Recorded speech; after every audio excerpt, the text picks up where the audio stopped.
After doing that, I'm going to use filters.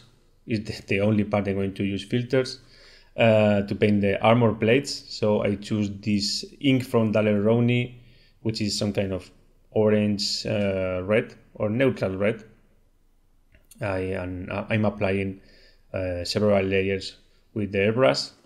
Remember that the areas that are white are going to be saturated very fast, while the areas that are black are going to be darker and needs more coats. So I'm taking advantage of this and I'm covering the plates, building the volumes with red in just a few minutes. My recommendation is that because we are going to paint the metallic parts, the golden parts, by brush, use the airbrush to cover all the red parts, no matter if you are staining or not the surrounding areas.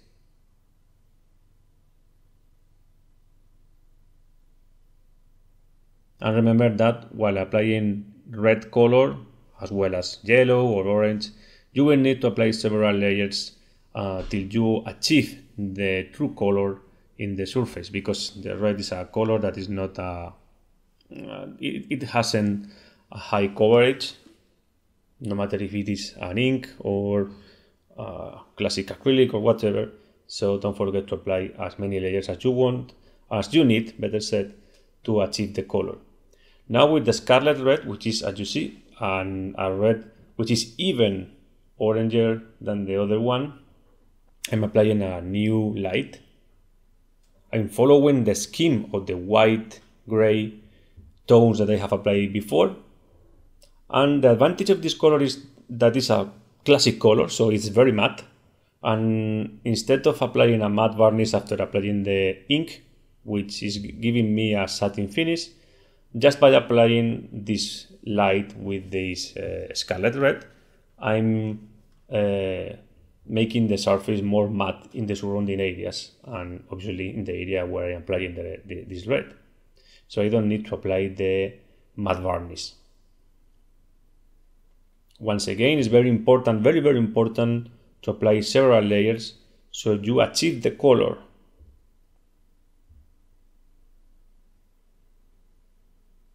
This is a very common mistake, to apply a layer of red and forget to apply more, and you are not achieving the red that you have in the pot or in the brush.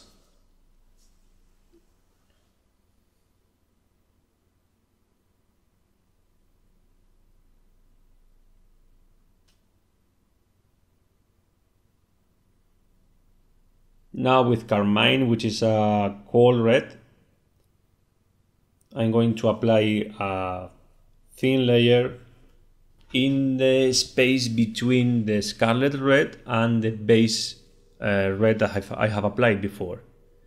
It's not very noticeable in the video, but believe me, it's something that it's quite visible in hand.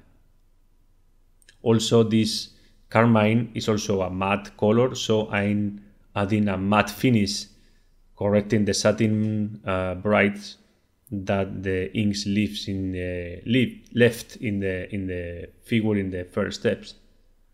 And now with purple ink, with a bit of black, I'm pushing the shadows in the plates.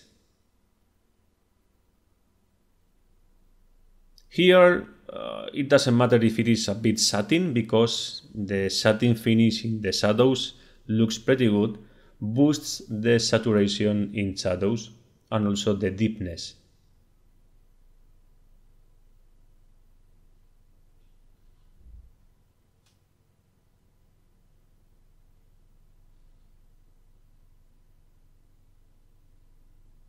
And finally, with German orange and scarlet red, I'm building a final highlight.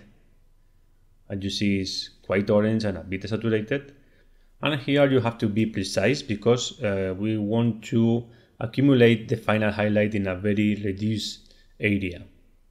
So you have to be closer to the surface, and you have to control better your airbrush, of course. So maybe you need a bit of practice before.